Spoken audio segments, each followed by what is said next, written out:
요한복음 10장 요한복음 10장 1절에서 15절까지 말씀입니다.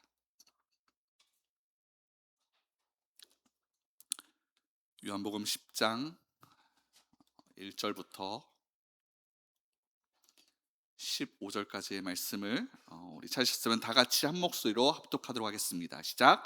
내가 진실로 진실로 너희에게 이르노니 문을 통하여 양의 우리에 들어가지 아니하고 다른 데로 넘어가는 자는 절도며 강도요 문으로 들어가는 이는 양의 목자라. 문지기는 그를 위하여 문을 열고 양은 그의 음성을 듣나니 그가 자기 양의 이름을 각각 불러 인도하여 내느니라. 자기 양을 다 내놓은 후에 앞서가면 양들이 그의 음성을 아는 고로 따라오되 타인의 음성은 알지 못하는 고로 타인을 따르지 아니하고 도리어 도망하느니라. 예수께서 이 비유로 그들에게 말씀하셨으나 그들은 그가 하신 말씀이 무엇인지 알지 못하니라. 그러므로 예수께서 다시 이르시되 내가 진실로 진실로 너희에게 말하노니 나는 양의 문이라. 나보다 먼저 온 자는 다 절도요 강도니 양들이 듣지 아니하였느니라. 내가 문이니 누구든지 나로 말미암아 들어가면 구원을 받고 또는 들어가며 나오며 꼴을 얻으리라. 도둑이 오는 것은 도둑질을 하고 죽이고 멸망시키려는 것뿐이요 내가 온 것은 양으로 생명을 얻게 하고 더 풍성히 얻게 하려는 것이라. 나는 선한 목자라. 선한 목자는 양들을 위하여 목숨을 버리거니와 삭구는 목자가 아니요 양도 제 양이 아니라. 이리가 오는 것을 보면 양을 버리고 달아나나니 이리가 양을 물어가고 또 해치느니라. 달아나는 것은 그가 삭구인 까닭에 양을 돌보지 아니함이나 나는 선한 목자라. 나는 내 양을 알고 양도 나를 아는 것이 아버지께서 나를 아시고 내가 아버지를 아는 것 같으니 나는 양을 위하여 목숨을 버리노라. 아멘. 할렐루야. 아멘. 오늘도 예배 자리에 나오신 우리 성도님들을 주님의 이름으로 환영하고 축복합니다. 정말 한 주간 가운데 각자의 그 삶의 자리에서 정말 분주하게 살아오시다가 오늘도 이렇게 하나님의 음성을 기대하는 마음으로 이 자리에 나오신 우리 모두에게 하나님의 귀한 은혜와 평안이 있을 줄 믿습니다. 오늘 이 요한복음 10장 1절부터 15절의 말씀으로 저는 어디로 가오리까라는 제목으로 말씀을 나누려고 하는데, 저는 오늘 길과 방향에 대한 이야기를 좀 하려고 합니다. 우리 대한민국 사람들이 빨리빨리가 굉장히 피 속에 각인되어져 있지 않습니까? DNA 이제 빨리빨리가 들어있는데, 그래서 항상 이 내비게이션을 켜놓고 이제 길을 찾더라도 가장 첫 번째 되는 게 뭐냐면은 어디가 가장 빠른 경로냐, 거기 목적지까지 어떻게 가장 빨리 갈 수 있느냐를 우리는 검색을 합니다. 그래서 우리가 길을 선택할 때 대부분 그렇게 어느 길이 빠르냐라는 것을 묻는데, 그러다 보니까 빠른 길과 바른 길을 거의 같은 말처럼 사용을 합니다.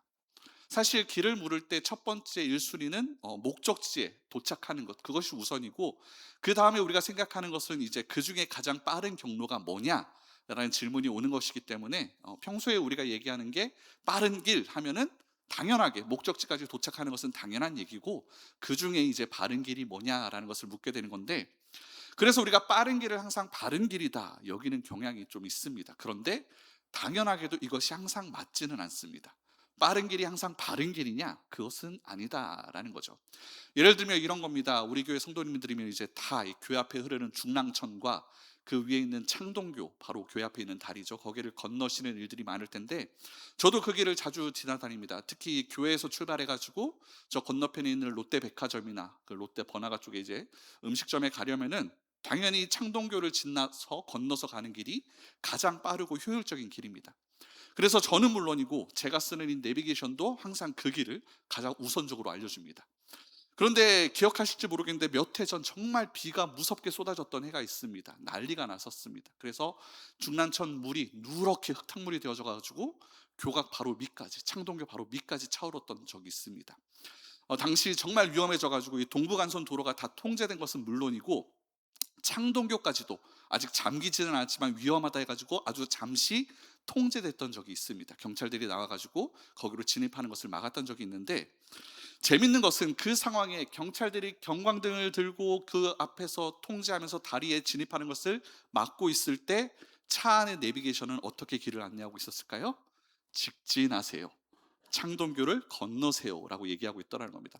요즘 내비게이션은 좀 좋아져가지고 그런 이제 어떤 특별한 상황이 있으면 즉각적으로 반응이 됩니다. 근데 당시 제가 가지고 있었던 구식 내비게이션은 그런 이제 통신이 이제 전혀 있지 않았어요. 그래서 맵에 그 기계에 저장되어 있는 길에서만 이제 안내를 했기 때문에 그런 일이 일어났는데, 그 순간 여러분 그 길, 내비게이션이 가르쳐 준 길이 빠른 길이긴 했을 겁니다. 근데 여러분 그 길을 우리가 바른 길이다 얘기할 수 있을까요?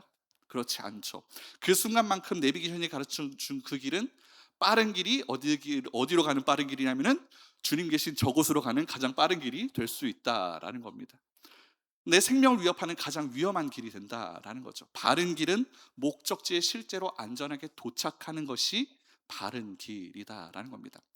근데 우리 인생도 이와 참 비슷하다라는 생각이 듭니다. 우리는 종종 인생에서 편한 길, 익숙한 길, 그리고 또 무엇보다 한국인답게 빠르게 결과가 나오는 길들을 찾습니다. 빠르게 잘 공부해가지고 대학 가는 길, 그래서 검정고시도 엄청나게 많이 보지 않습니까? 빠르게 성공해가지고 좋은 직장 들어가고, 빠르게 결혼하고, 빠르게 애 낳고, 빠르게 살다가 빠르게 저 나라 가는 것을 꿈꾸는 그런 우리 DNA가 있는데, 그 길을 가는 중에도 여러분 우리는 내 경험, 내 세상의 상식이라고 하는 그런 내비게이션을 켜놓고 살아갑니다. 그러면서 얘기하죠. 이 정도면 되겠지. 지금껏 이렇게 살았으니 문제 없겠지. 이 길이 모든 사람들이 가고 있으니 가장 빠르고 효율적이고 안전한 길일 거야 라고 생각하면서 그 익숙한 길을 걸어갑니다. 그런데 그 길에 대해 성경에서 정말 무서운 말씀이 있는데, 제가 봤는데 잠언에 2번이나 등장을 합니다. 잠언 14장과 16장에 어떤 길은 사람이 보기에는 바르나 필경은 뭐라고요? 사망의 길이니라. 그래서 필경이라는 뜻은 뭐냐면 끝장에 가서는 이라는 얘기입니다. 사람이 보기에는 바른 길인데 끝장에 가서는 어떻게 되면 그것이 사망의 길이다라고 성경은 말씀합니다. 그러니까 저와 여러분들은 우리의 길 앞에 뭐가 있는지를 사실 잘 모릅니다. 그죠? 그 외길 끝에 낭떠러지가 있는지, 불어나서 물에 금방 휩쓸려 갈 만한 그런 끊겨질 만한 다리가 있는지 우리는 알지 못합니다. 그저 우리는 많은 사람들이 달려가고 있는 길, 다들 가는 길이니까, 그리고 지금까지 왔던 길이니까 괜찮겠지, 또 괜찮은가 보다, 그렇게 얘기하면서 열심히 달려갑니다. 딱 그런 사람들이 오늘 본문 바로 앞장에도 등장을 합니다. 오늘 요한복음 10장을 우리가 같이 읽었는데, 이 10장이 비유의 말씀이지 않습니까? 근데 이 비유가 갑자기 등장한 게 아니라 9장에 있었던 사건과 연결이 되는 비유입니다. 그래서 둘이 연결지어서 봐야 되는데, 요한복음 9장에 보면 뭐가 있냐면은 자기들만의 그 내비게이션을 맹신하면서 인생길을 가던 사람들이 있습니다. 그리고 그렇게 자기들만 가는 것뿐만 아니라 그러면서도 또 다른 이들에게 이 길을 가야만 된다라고 주장하던 사람들이 등장하는데, 바로 바리새인들입니다. 9장에서 예수님께서 날 때부터 눈이 멀어서 볼 수 없던 사람을 실로하면서 이제 고쳐주십니다. 근데 그 사람은 그렇게 새롭게 눈을 떴지만 반대로 평생에 계속 눈을 뜨고 살았던 이 바리새인들은 오히려 눈이 가려져 있음을 성경이 보여줍니다. 바리새인들이 갑자기 그렇게 눈뜬 사람을 불러다가 조사를 합니다. 신문을 합니다. 그리고 나서 결론에는 뭐가 되냐면은 자신들의 회당에서, 공동체에서 쫓아내버립니다. 율법을 가장 잘 알고 있다, 그리고 종교적으로 우리가 가장 바른 길을 알고 있다라고 자부하던 그 바리새인들이었는데, 그런데 그래서인지 날 때부터 보지 못했던 이 사람이 예수님이라는 새로운 길을 만나고 눈을 뜨게 되어지고 새로운 삶을 살아가게 되어지는 그러한 놀라운 생명의 사건을 봤음에도 불구하고, 그런 새로운 길 앞에서 그것은 잘못되었다 얘기하면서 우리의 지도에 나와 있는 이 길이 옳은 길이다, 그렇게 얘기를 하는 모습을 보여줍니다.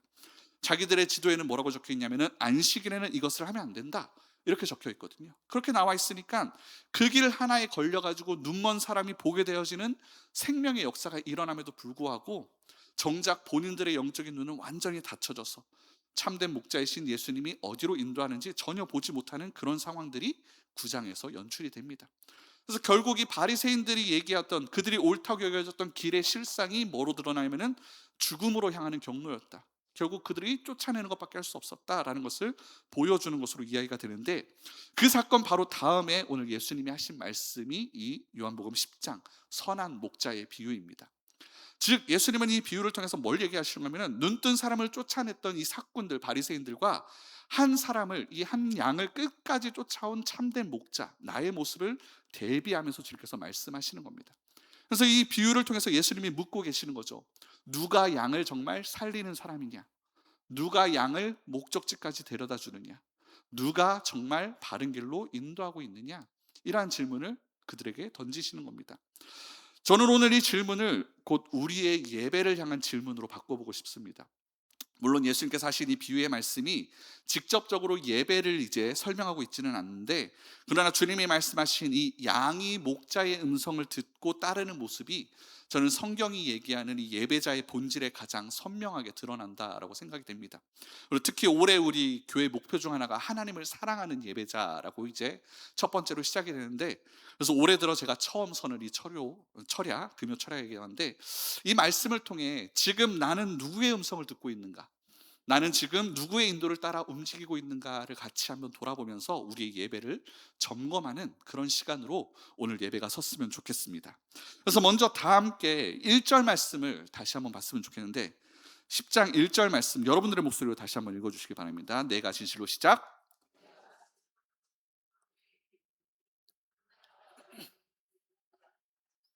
다른 데로 넘어가는 자는 절도며 강도요. 아멘. 네, 9장의 상황을 다시 한번 얘기하면요, 당시 바리새인들은 하나님의 양떼들, 그 백성들을 우리가 지키고 그들을 보살핀다, 그들을 지키는 목자들이다라고 자부하던 그런 것들이 있었습니다. 그런데 예수님은 이 비유를 통해서 그들은 목자들이 아니라 문을 통하지 않고 담을 넘어서 들어오는 강도들이다라고 이제 고발을 하고 계시는 거예요. 근데 이 강도와 목자를 이제 비교하면서 보여주시는데, 이 둘의 차이는 단순히 담과 문이라고 하는 이 접근 방식에 있는 게 아니라 더 중요한 것은 뭐냐, 결정적인 차이는 그 둘의 목적이 다르다라는 겁니다. 목적이 뭐냐, 강도는 양의 생명이나 아픔에는 관심이 없습니다. 오직 그 양이 가진 털, 고기, 다시 말해 그 양으로부터 얻을 수 있는 유익에만 관심이 있습니다. 그래서 이 강도는 적당한 관계, 정당한 이 관계문을 통하지 않고 어떻게 와요? 담을 넘어서 들어옵니다.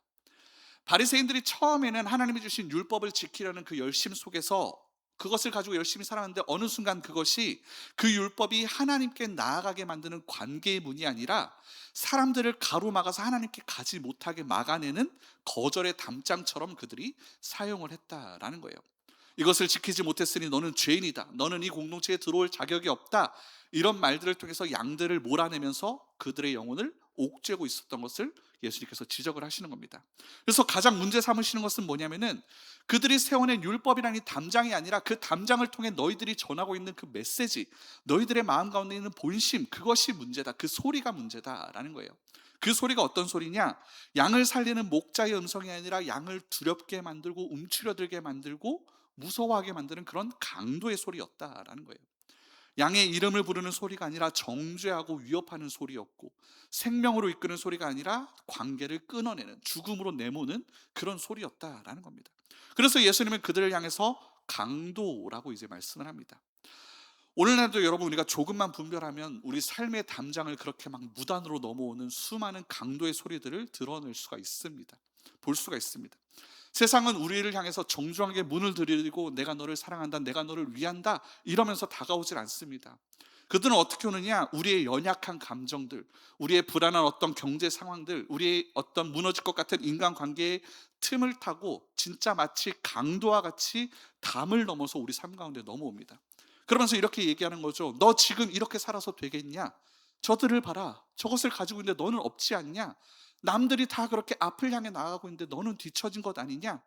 하나님이 정말 살아계시다면 너가 인생이 왜 이 모양이냐? 그런 말들로, 그런 파괴적이고 날카로운 생각들로 아무런 예고 없이 우리 삶의 담장들을, 마음 안에 담장들을 넘고 우리 안에 들어온다라는 거예요. 이것들이 강도의 음성입니다. 이 음성들의 목적은 뭐냐? 우리가 누려야 될 평안들을 다 빼앗아내고 감사를 훔치고, 결국에는 목자이신 주님의 음성을 듣지 못하도록 만들어서 필경은 생명을 잃게 만드는, 죽음으로 향하게 만들려고 하는 그런 의도가 그 음성 가운데 들어져 있다라는 겁니다. 그런데 여러분, 2절을 보십시오. 2절에 이렇게 나와 있죠. 문으로 들어가는 이는 양의 목자라. 진짜 목자는 당연하게도 문으로 들어옵니다. 이 문은 정상적이고요, 상식적이고 인격적인 관계를 보여주는 얘기입니다. 강도는 양을 이용하려고 담을 넘어서 몰래 들어오지만, 목자는 양과 함께하기 위해서, 양을 위하기 때문에 양을 살리려고 돌보기 위해서 정상적인 문으로 들어오십니다.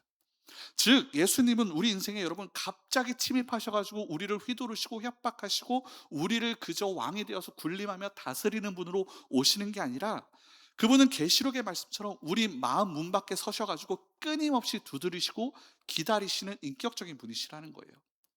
그분이 우리가 그렇게 두드릴 때 우리 스스로가 그 음성을 듣고 스스로 마음문을 열 때야 비로소 우리 안에 들어오셔서 우리와 더불어 먹고 마시는 참으로 정중하고 따뜻하신 인격적인 분이시라는 거예요. 참된 목자시라는 거죠. 그렇다면 이 두 사람 앞에, 이 두 정체성 앞에 우리가 질문해 봐야 되죠. 지금 나의 삶에 질문해 보기를, 지금 나는 누구의 안내를 받고 있냐라는 겁니다. 담을 넘어 들어와서 나를 불안하게 만드는 세상의 소리를 내가 듣고 있는가? 아니면 문으로 들어오셔서 나의 영혼을 어루만지는 주님의 음성을 듣고 있는가? 오늘 예배 가운데 그것을 여러분 분별할 수 있기를 축원을 드립니다. 강도에게 속지 마시길 바랍니다. 담을 넘어 들어와서 이 길이 빠른 길이다, 이 길이 생명의 길이다, 이 길이 진짜다, 이 길이 성공이 있다 얘기하는 강도의 소리 말고 오직 정당하게 문으로 들어오셔서 당신의 생명을 다해 나를 위해 그것을 내어주시는 이 목자 예수님의 음성에만 우리 영혼의 귀를 기울이시기를 축원을 드립니다. 그럼 그렇게 문으로 당당하게 들어오신 이 목자께서 양들을 위해서 가장 먼저 무엇을 하실까? 여기서 우리는 이제 예수님 당시에 있었던 그 지역의 이제 우리 양떼의 모습을 이제 머릿속에 좀 그려봐야 되는데, 제가 몇 주 전 이제 권사의 설교 때 그런 말씀을 드린 적이 있습니다. 우리 권사님들이 이제 이렇게 앉아서 보면은, 여기서 보면은 우리 머리 스타일들이 다 똑같아 보이죠. 이렇게 뽀글뽀글 해가지고 다 똑같아 보이는데, 특히 안수할 때 이렇게 가잖아요. 제가 이 신혼여행 갈 때 이제 양떼 목장을 가지고 양을 이렇게 한번 만져봤는데 그 촉감과 비슷합니다. 이렇게 우리 권사님들 머리에 이렇게 손을 얹었을 때 양 그 솜털 같은 거기에 폭 들어가는 그 느낌이 똑같아가지고 그것을 생각하면서 이 설교를 준비를 했는데, 그 이제 우리도 이제 한번 우리가 양떼 목장과 같다라는 생각으로 한번 이렇게 떠올려 봤으면 좋겠는데, 당시 양 우리는 이제 마을에 있으면은 그 마을이 같이 공동으로 쓰는 양우리가 있었습니다. 그러니까 공동 우물과 함께 마을이 함께 이제 관리하는 재산이었는데, 공동 이제 우리를 만들면서 돌담을 한 3m 정도로 높게 쌓아요. 그리고 그 쌓은 위에다가, 돌담 위에다가 마른 이제 가시나무들 덩기를 이렇게 올려가지고 짐승이 틈타지 못하게 하고, 거기에 이제 입구 하나가 있어서 거기를 이제 문지기가 지키는 겁니다. 그래서 이제 저녁이 되면 그 동네에 살고 있는 모든 목자들이 자신들의 모든 양떼를 몰고 와서 그 한 울타리 안에 다 집어넣는 겁니다. 그럼 어떻게 되겠어요? 적게는 수십에서 많게는 수백 대는 양들이 그 하나의 우리 안에 다 들어가는 거죠. 다 들어가면은 다 섞입니다. 도대체 누가 누구의 양인지, 어떤 양이 내 양인지를 몰라봅니다. 전혀 알 수 없어요. 그래서 양들이 밤사이 그 안에 들어가가지고 서로 몸을 부딪히면서 불안하게 울어대면서 그렇게 밤을 보냅니다. 그것을 문지기가 지키고 서 있는 거죠. 근데 아침이 돼서 동이 트고 이제 목자가 옵니다. 그럼 놀라운 일이 일어나는데, 목자가 문 밖에 서서 양의 특징에 따라 뭐 색깔이나 뿔 모양이나 행동 등에 따라서 목자가 지어준 이름에 따라서 자기 양들의 이름을 하나씩 하나씩 부르기 시작을 하는 겁니다. 오늘 보면 3절을 여러분 다시 한번 주목해서 보면요, 이렇게 나와 있죠. 문지기는 그를 위하여, 그가 이제 목자입니다. 목자를 위하여 문을 열고 양은 목자의 음성을 듣나니 목자가 자기 양의 이름을 각각 불러 인도하여 내느니라. 여러분 여기 각각이 이제 동그라미 별표 100개 정도 해놓으셔야 돼요. 목자가 그 섞인 수많은 양떼 속에서 한 마리 한 마리 자기 양의 이름을 각각 부르기 시작을 합니다. 그 섞여 있는 양떼 속에서도 목자는 자기 양의 특징을 다 알고 있다라는 거예요. 어제 발을 다쳐서 쩔뚝거리는 흰둥아, 겁이 많아서 저 구석에 숨어서 자고 있는 깜둥아, 성격 급해서 늘 앞장서다가 넘어지는 허둥아, 그러면서 그 이름을 한 마리 한 마리 부를 때 신기하게도 그 목자의 음성을 알아들은 양들만 귀를 쫑긋 세우고 그 복잡한 무리 사이를 비집고 목자 앞에 나와서 선다라는 거예요. 여러분, 저는 이 장면이 바로 우리의 예배 지금의 이 현장과 같다고 생각을 합니다. 우리가 지금 이 자리에 한 자리에 무리로 모여 있지만 우리 주님은 우리를 그냥 군중으로 취급하시는 게 아닙니다. 그냥 많이 나와 있는 성도들로 취급하시는 게 아니라 주님은 이 시간에 여러분 한 사람 한 사람 한 사람의 이름을 각각 불러주십니다. 한 주간 가운데 직장에서 사람 때문에 눈물 흘렸던 김 집사야, 자녀 걱정 때문에 맘 졸이면서 이 자리에 나온 이 집사야, 건강 때문에 앞날 캄캄해진 누구누구야, 이렇게 한 사람 한 사람 부르시면서 그 세밀한 음성을 듣고 이 예배 자리에 모이는 것이 저와 여러분들의 이 공예배의 모습이라는 겁니다. 다들 그 음성을 듣고 이 자리에 모인 줄 믿습니다. 근데 그 다음이 더 중요합니다. 양들이 목자의 음성을 들은 다음에 행동이 4절에 나오는데, 자기 양들을 다 내놓은 후에 앞서 가면 양들이 그의 음성을 아는 고로 따라온다. 양들은 여러분 목자의 음성을 확인하는 순간 밤새 그 안전하고 익숙했던 우리 밖으로 발을 내딛습니다. 왜냐하면 양들에게 있어서 진짜 생명력 있는 꼴은 우리 안에 있는 게 아니라 바깥에 있기 때문이라는 거예요. 우리 안은 그저 이 어두운 밤사이에 잠시 쉬고 있는 곳일 뿐입니다.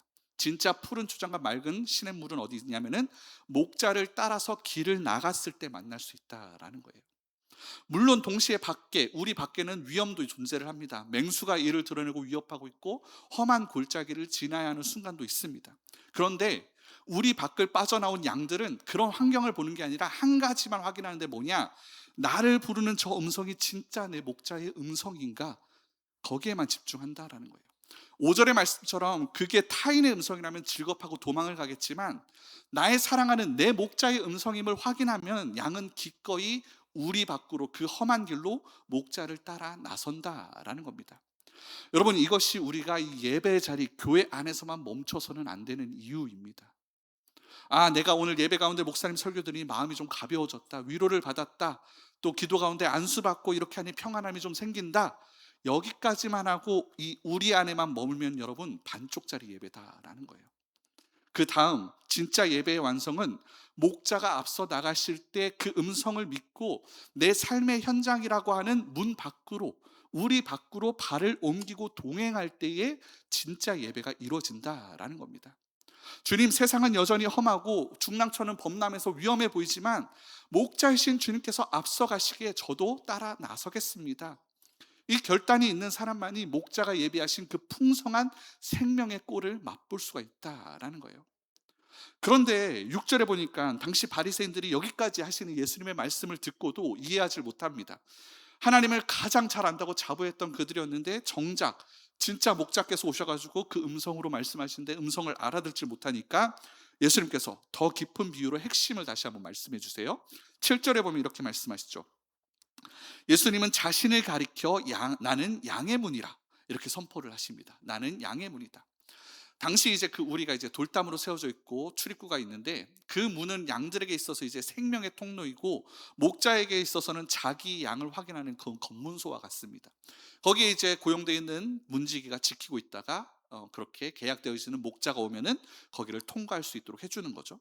그런데 그 문이 그냥 오가는 것으로 끝나는 게 아니라 9절의 말씀을 보면요, 내가 문이니 누구든지 나로 말미암아 들어가면 구원을 받고 또는 들어가면 나오며 꼴을 얻으리라. 여기서 우리가 주목할 표현은 여러분 들어가며 나오며인데 많은 성도님들이 신앙생활을 할 때 들어가는 것에만 집중을 하곤 합니다.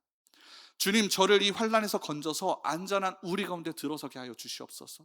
저를 구원해 주세요. 그렇게 우리가 기도를 합니다. 물론 그것이 중요하죠. 문을 통해서 안으로 들어가야만 우리가 구원을 얻고 보호를 받습니다. 그런데 주님은 거기서 멈추지 않고 나오며 꼴을 얻을 것이다 라고 말씀합니다. 이게 무슨 말씀이냐면 진짜 풍성한 생명은 예배당 안에, 우리 안에 갇혀 있을 때만 주어지는 것이 아니라 우리 안에서 쉼을 얻고 그것을 통해서 얻은 힘을 가지고 세상, 우리 밖으로 나아갈 때에 완성된다라는 뜻입니다. 양이 계속해서 우리 안에 머물면 어떻게 되냐면 처음에는 안전해서 좋을지 모릅니다. 근데 결국에는 굶어 죽습니다. 먹을 게 없기 때문에. 양은 목자를 따라 밖으로 나와야만 그 인도함을 따라서 신선한 풀을 뜯고 생명을 유지할 수 있다라는 거예요. 우리의 예배도 여러분 마찬가지입니다. 지금 이 금요 예배 자리 가운데 모여서 은혜의 문으로 들어가는 영적인 보호, 그런 쉼의 시간이 이 시간입니다. 근데 주님께서 약속하신 그 꼴은 곧 우리가 삶의 실제 자리에서 살아내는 능력은 이 시간을 마치고 우리가 세상 가운데 나가서 우리 밖으로 나설 때에 우리가 삶에서 경험할 수 있다라는 거예요. 이 대목에서 어떤 분은 이렇게 생각할지 모르겠습니다. 목사님 말은 좋은데 목사님이 교회 안에만 있으셔서 그런 것 같아요. 세상 나가면은 얼마나 세상이 팍팍한 줄 아십니까? 거기서 무슨 꼴을 먹겠습니까? 우리가 무슨 꼴을 보면서 그 치열한 현장에서 어떻게 생명을 얻겠습니까? 라고 얘기할 텐데, 그런데 여러분 보세요. 예수님은 우리를 꼴이 없는 들판으로 내모실 분이 절대 아니십니다. 믿으시죠? 선한 목자시잖아요. 오늘 본문에서도 분명히 말씀하십니다. 목자는 양보다 앞서서 가십니다. 주님이 먼저 가신다는 거예요. 그러니까 우리가 가정으로, 직장으로, 삶의 현장으로 나아갈 때에 그곳은 더 이상 주님이 계시지 않는 곳이 아니라 이미 목자가 먼저 가서 계시는 자리라는 거예요. 그리고 거기에서 꼴을 우리가 만들어내는 것이 아니라 어떻게 되어지냐면 목자가 미리 보시고 준비한 것을 우리 가운데 먹이신다라는 겁니다. 그래서 여러분, 광야에서도 만나가 가능했던 겁니다. 광야가 특별해서가 아니라 하나님이 그 자리에 계셨기 때문입니다. 마찬가지로 우리가 씨름하는 일터와 가정, 그것이 척박해 보여도 여러분, 목자의 음성을 따라서 나아간 자리라면 그곳은 하나님의 공급하심을 경험할 수 있는 그런 현장이 되어진다는 거예요. 그곳이 어디든 주님의 인도하심을 따라 우리가 간다면 그곳이 푸른 초장 이후 쉴만한 물가가 되어진다라는 겁니다. 즉 환경이 바뀌어서가 아닙니다, 여러분. 동행이 시작되었기 때문입니다. 예수님과 함께 가는 길이 시작되었기 때문에 그곳이 나에게 꼴을 주는 공간이 되어진다라는 거예요. 그래서 10절에서 주님께서 분명히 말씀하세요. 도둑이 오는 것은 도둑질을 하고 죽이고 멸망시키려는 것뿐이요 내가 온 것은 양으로 생명을 얻게 하고 더 풍성히 얻게 하려는 것이라. 도둑 같은 세상의 소리는 여러분 우리를 불안하게 만듭니다. 너무나도 불안하게 해서 이 안전한 울타리 안에서 꼭꼭 숨어 있게만 만듭니다. 이것을 가지고 세상 가운데 나아가지 못하게 만들어요. 나서지 마라, 나가지 마라, 나가면 죽는다. 내가 주는 이 내비게이션 가지고, 내가 얘기하는 세상의 것 가지고 세상을 살아가려면은 이것을 가지고, 이것이 보여주는 길로 가야 된다. 그렇게 세상은 우리 가운데 속삭입니다. 하지만 선한 목자이신 예수님은 우리에게 생명을 주시되 풍성히 주시기를 원하십니다. 그 풍성함은 목자를 신뢰하며 문 밖으로 나서는 자들만이 맛볼 수 있는 특권이라는 겁니다. 그러기에 사랑하는 성도 여러분, 오늘 이 밤 구원의 문이신 예수님께로 깊이 들어오시길 바랍니다. 아멘. 그리고 동시에 그분이 앞서가시는 삶의 현장을 향해서 당당하게 나아갈 준비를 하시길 바랍니다. 들어가는 은혜와 나가는 결단이 만날 때 우리의 삶에는 세상이 줄 수 없는 풍성한 생명의 꼴이 넘쳐나게 될 줄 믿습니다. 이제 마지막으로 우리가 생각해 볼 것은 뭐냐면은, 그렇다면 우리가 목자의 음성을 그토록 신뢰하면서 그 문 밖으로 발을 내디딜 수 있는 이유가 뭐냐라는 거예요. 세상이 그렇게 위험한데, 진짜 정말 문 밖은, 이 세상 밖은 정말 그야말로 위협이 가득하지 않습니까? 우는 사자와 같이 우리를 기다리고 있습니다. 중랑천이 범람하듯이 우리 인생에서 언제든지 우리가 예상하지 못하는 그런 폭우를 우리가 만날 때가 있습니다. 그런데 그 상황에 주님께서 오늘 본문 11절에 아주 강력한 약속의 말씀을 주십니다. 우리 10장 11절 다 같이 크게 한 목소리로 함께 읽겠습니다. 시작. 나는 선한 목자라. 선한 목자는 양들을 위하여 목숨을 버리거니와. 아멘. 여기서 주님은 진짜 목자와 이제 삭군을 이제 대조하면서 보여주시는데, 12절과 13절에 보면 이제 삭군이 등장을 합니다. 삭군이 나오는데 그는 목자가 아닙니다. 양도 자기 양이 아닙니다. 그래서 어떻게 하느냐? 이리가 오는 것을 보면은 그 양을 두고 도망가 버립니다. 왜냐하면은 그에게는 양보다 자기 목숨, 자기의 이익이 더 중요하기 때문입니다. 비가 오고 다리가 통제되는 위기 상황이 오면은 세상이 말하는 효율성이나 논리나 세상의 성공은 그렇게 사꾼처럼 우리를 가장 먼저 버려놓고 도망칠 겁니다. 그건 네 사정이지, 네가 알아서 살아남아야지 라고 차갑게 돌아설 겁니다. 근데 우리 주님은 어떻게 하시느냐? 이리가 오면 양의 앞을, 그 사이를 주님께서 막아서십니다. 15절에 말씀하시죠. 나는 양을 위하여 목숨을 버리노라. 양을 위하여 목숨을 버리시는 분이 우리 주님이시라는 겁니다. 그렇게 여러분, 이것이 우리가 이 목자의 음성을 따라 우리 밖으로 나아갈 수 있는, 발을 내디딜 수 있는 유일하고도 확실한 이유입니다. 나를 위해 목숨을 버리실 수 있는 분이시라면 여러분, 그분이 가라고 하시는 그 길이 아무리 비좁은 길이라 할지라도, 험한 길이라 할지라도 그 길 끝에는 죽음이 아니라 생명이 있다는 것을 기억하시길 바랍니다.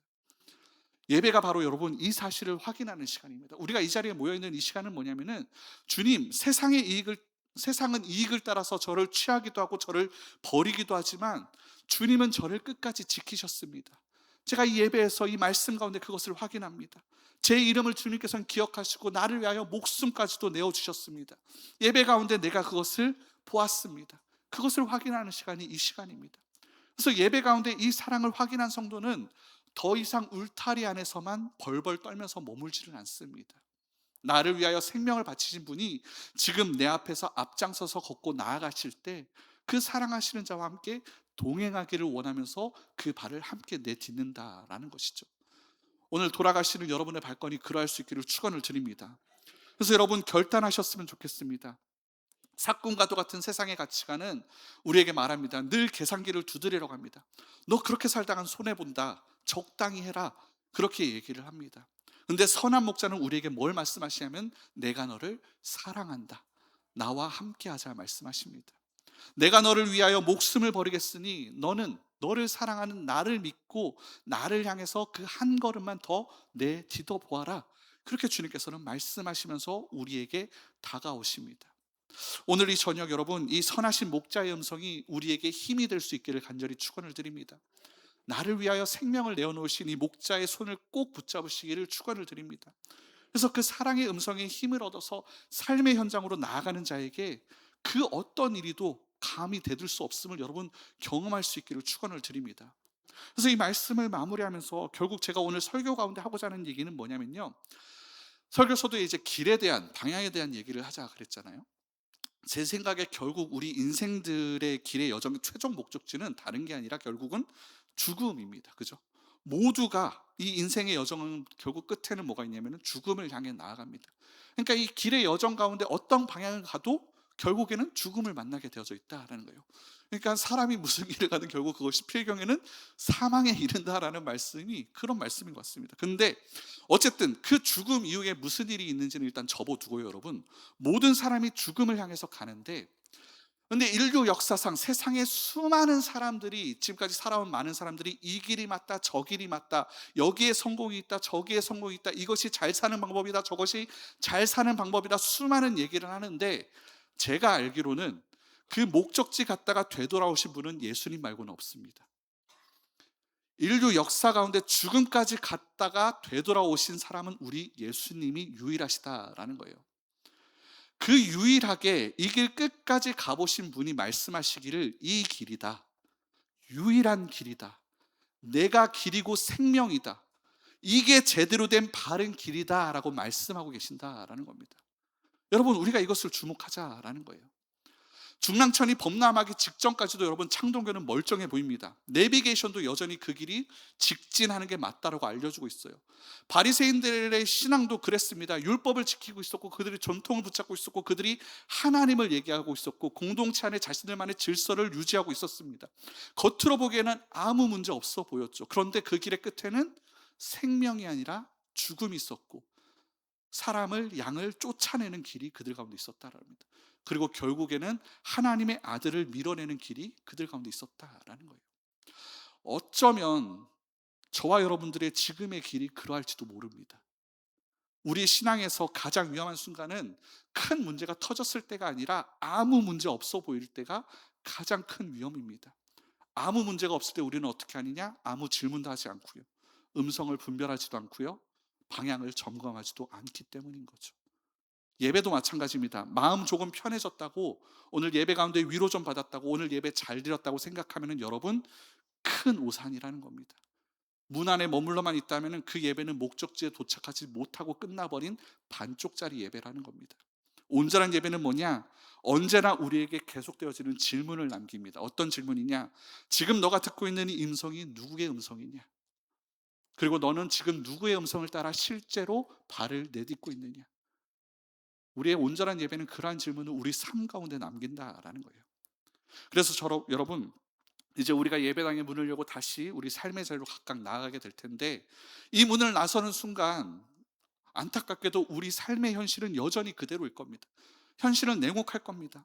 누군가에게는 감당하기 벅찬 일상이 다가올 것이고, 누군가에게는 해결되지 않는 가정적인 문제와 어떤 경제적인 부담이 정말 그 범람하는 강물처럼 삶 가운데 닥쳐오고 있을 겁니다. 그때 세상의 내비게이션은 분명히 이렇게 말합니다. 신앙은, 그래, 신앙을 가지는 것은 좋아. 근데 신앙은 거기 교회 안에서 거기까지만이야. 교회 문까지만이야. 거기에서 밖으로 나왔을 땐 세상이야. 세상에서는 세상의 방식대로 가야 돼. 분명 세상의 사건들은 우리 가운데 그렇게 말할 겁니다. 그 음성으로 우리를 재촉할 겁니다. 그 순간 여러분, 오늘 이 예배가 우리에게 남긴 이 질문을 다시 붙잡을 수 있는 은혜가 있기를 원합니다. 어디로 가오리까? 세상의 논리가 안내하는 길입니까? 아니면 우리를 위해 목숨을 버리신 선한 목자께서 앞서가시는 그 유일한 길입니까? 그분이 앞서가시는 길이라면 여러분 비록 험해 보일지라도 그 길 끝은 죽음이 아니라 풍성한 생명이 있는 줄 믿습니다. 주님, 지금 제 인생의 잘림길에서 제가 어디로 가야겠습니까? 제 안에 들려오는 이 수많은 소리들 속에서 다시 내가 목자의 음성을 분별하게 하여 주시옵소서. 오늘 함께 기도하는 가운데 선한 목자께서 오늘도 우리의 이름을 부르시며 앞서가시는 모습을 영의 눈을 열어 볼 수 있기를 간절히 축원을 드립니다. 그리고 그 모습을 보고 그 음성을 듣고 믿음으로 한 걸음 한 걸음 내딛는 예배자가 되기를 선한 목자 되신 예수님의 이름으로 간절히 축원을 드립니다.